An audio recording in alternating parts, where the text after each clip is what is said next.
자, 뉴욕 뉴스 봤으니까 이제 이슈앤 소문으로 가보죠. 월요일 코너는 DB금융투자 을지로금융센터 이영로 차장 나와 있습니다.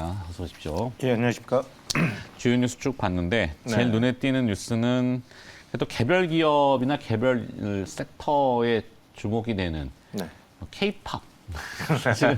네, K-팝 성공리에 유럽에서 했다는 소식인데 뭐 주요 내용이 오늘 정리하신 건 아닌 것 같고 네. 준비하신 거 먼저 화면으로 보죠. 네.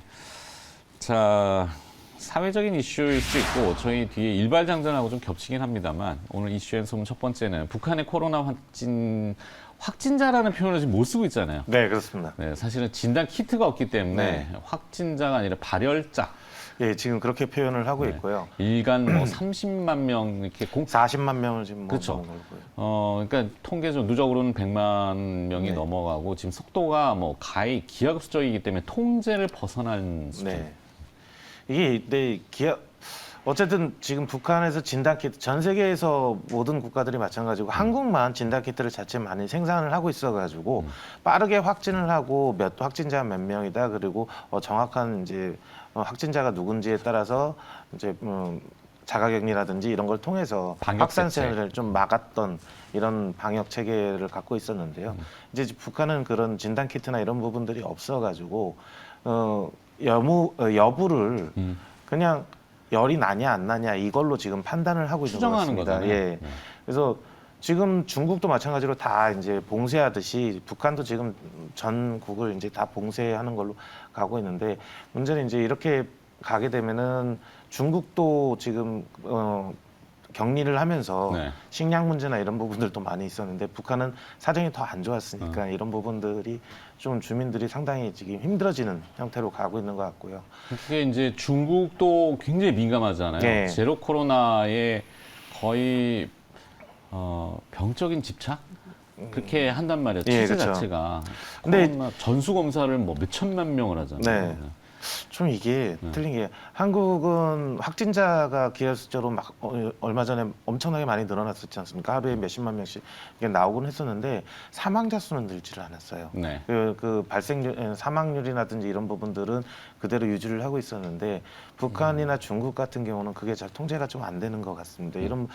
이런 부분들 때문에 이제 어쨌든 한국에서 남는 이제 코로나 치료 백신이라든지 이런 부분들을 지원을 하겠다. 그래서 그 언론이나 이런 쪽에서는 나왔었는데 공식적으로 이제 한국에서 이번 주 초에 북한의 통일부를 통해서 이렇게 공식 제안을 하고 이제 북한에서 받아들이게 되면은 한국에서는 이제 그거를 지원을 해줄 의향이 있다. 뭐 이렇게 네. 지금 이야기가 나오고 있기 때문에요. 남북 관계의 이걸로 통해서 남북 관계의 개선이 뭐 확실하게 된다 이런 거는 아니겠지만 계속적인 북한과의 대화를 이어나간다라는 이런 자세에서는 좀 괜찮게 보여지고 있고요. 예. 네. 지금 중국에서도 이제 뭐 이번에 10여 명 정도의 의료진을 지금 파견을 한 상태라고 합니다. 그런데 북한에서 2020년 이후에 전체적인 봉쇄를 하고 있다가 이제 중국에 의뢰를 하고 중국에서 이제 도와주는 게 했는데 추가적인 요청이 있으면은 더 이제 파견을 하려고 하고 있다고 합니다. 근데 치료제라든지 백신이라든지 이런 걸 가지고 들어가야지 그게 효과가 있지 의료진만 들어가서는 크게 효과가 없는 상태이기 때문에 이제 우리 한국에서 제안했던 이런 부분들을 북한에서 좀 받아들여지길 좀 기원하고 있습니다. 네. 자, 정리를 하자면은 전 세계에서 이 백신을 공식적으로 투여하지 않은 국가다운 국가에서는 딱 두 개 나라, 네. 그 중에 하나가 북한이라고 하네요. 네. 그러니까 백신 접종이 안 된 상태에서 코로나가 지금 뭐 오미크론인지 정확한 형태는 모르겠습니다만 전파 속도가 전염력이 굉장히 강한 바이러스가 들어갔잖아요. 네, 그렇죠. 일단 방역은 뚫렸고 네. 어디를 통해서 들어갔느냐는 공식적으로 나오지 않았습니다만 대부분 중국일 가능성이 매우 높고 가장 크죠. 네. 예. 중국 입장에서 보면은 지금 굉장히 민감합니다. 다시 역으로 들어오는 거에 대해서. 네. 그러면 중국과 북한 간의 관계, 북한이 이제 중국에 손을 내밀었어요. 방역 물자를 좀 요청했는데 만약에 그런 뭐 식량 문제나 방역 물자가 중국하고 원활치 않을 경우에는 결국에는 우리나라하고 이야기를 오갈 수밖에 없는 그것이 이제 어떻게 보면 기회가 되는 거죠. 예, 뭐 근데 직접적으로 기존에 북한에 이제 물품을 전달하거나 이런 부분들은 한국에서 직접 전달하는 형태는 거의 취하지를 않았던 없던 상태였고요. 유엔을 통해라든지 이런 쪽으로 좀 지원을 했었는데 명분인데 그쵸. 이게 뭐 표현 자체가 이제 민감하잖아요. 네, 이게 무슨 뭐 손 벌려가지고 국어를 이렇게 되면 북한은 굉장히 싫어한단 말이에요. 그렇죠. 그러니까 이게 인도적인 차원에서의 교류 네. 뭐라지는 이건 지금 윤석열 정부에서 조금 풀어 나가야 될 숙제지만 하여튼 기회가 된 건 맞고 그 기회가 뭐냐면은 이따가 또 해야 되는데 자 북핵이라고 하는 네. 첨예한 그 리스크가 있기 미사일이라든지, 때문에 예. 국지적 리스크와 컨트리 리스크가 있는데 그것 때문에 사실 환율이 좀 많이 올라간 부분도 있고 환율을 좀 누그러뜨리려면은 이런 리스크를 낮추는 게 주식시장에는 도움이 되니까. 네, 그렇죠. 뭐 단순히 대북, 남북 경협 뭐 이런 섹터 그쪽은 아니에요, 사실. 이거 근시적으로 한 가지만 딱 바라보는 게 아니라 그렇죠. 이게 전반적으로 이제 그거를 좀 봐줘야 되는 그런 부분들이고요. 예전에 북한하고 교류하는데 뭐 단순하게 한 개의 기업 이런 부분들로 접근하다 보니까 네. 그런 섹터로 묶여지만 이거는 섹터보다는 국가의 전체적인 이런 부분들에 대해서 코리아 디스카운트에 대한 이런 개선에 대한 이런 것들로 좀 봐주는 게 좋겠죠. 알겠습니다. 첫 번째 거 괜히 했네. 또 해야 되는데 두 번째 거를 해야 됐어요. 네. 두 번째가 사실은 파운드링 얘기인데 네. 시간 관계상 이거 건너뛰고 네. 오늘 원래 준비한 내용이 있고 제가 조금 부탁드린 네, 그 예. 사항이 있잖아요. 네. 네, 그거를 조금 풀어주시겠어요? 예. 지난 시간에 이제 코넥스 관련 기업 관련해서 이제 좀 준비를 해주셨으면 좋겠다라고 네. 해가지고 좀 나름대로 좀 한번 준비를 해봤는데요. 음. 저도 이제 좀 알고는 있었고 코넥스의 거래를 하고 코넥스 기업들을 거래를 하고 있는 와중이었는데 일단 다시 한번 새롭게 좀 공부를 하는 계기가 됐었습니다. 네. 일단 코넥스가 이제 새로운 한국 거래소를 의미하는 뜻으로 이제 코넥스라는 이름을 이제 만들어서 코리아 뉴 했는데 익스체인지네. 예. 2013년 7월부터 이제 운영을 시작을 했습니다.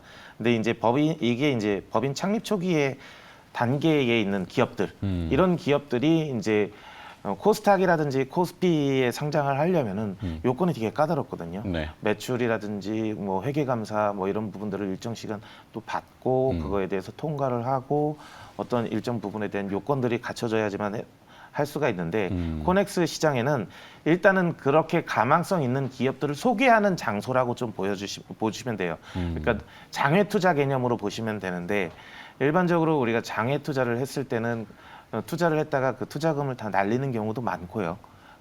그 다음에 그게 수십 배, 수백 배로 이제 수익이 나는 경우도 있습니다. 그리고 워낙 회사가 작은 규모일 때 그 소개를 통해서 제도적으로 쉽게 이렇게 접근할 수 있는 일반인들도 접근할 수 있도록 만들어 놓은 시장이라고 좀 보여지면 생각하시면 되실 것 같아요. 그래서 이거 이제 코넥스에 들어가게 되면은 장점이 이제 뭐냐면은 코스닥이나 코스피로 이전을 할 때 쉽고 빠르게 이전 상장을 할 수 있다. 해가지고 여러 가지 유형이 있어요. 그래서 기존에는 5가지 트랙의 유형이 있었는데 영업이익과 매출액 코스닥 코스닥 시가총액 기준으로 300억 이상이 됐을 때 네. 뭐 이런 부분들의 조건이라든지 계속 사업이익이 20억 이상, ROE가 10% 이상 뭐 이런 부분들의 요건이 갖춰져 있다든지 제가 이거 표로 좀 만들어봤는데 트랙 1부터 5번까지는 기존에 했던 거고 마침 또 이제 4월 27일 날 정부에서 이제 금융위원회 정례회의에서 코넥스 시장 활성화 방안에 의결을 했어요.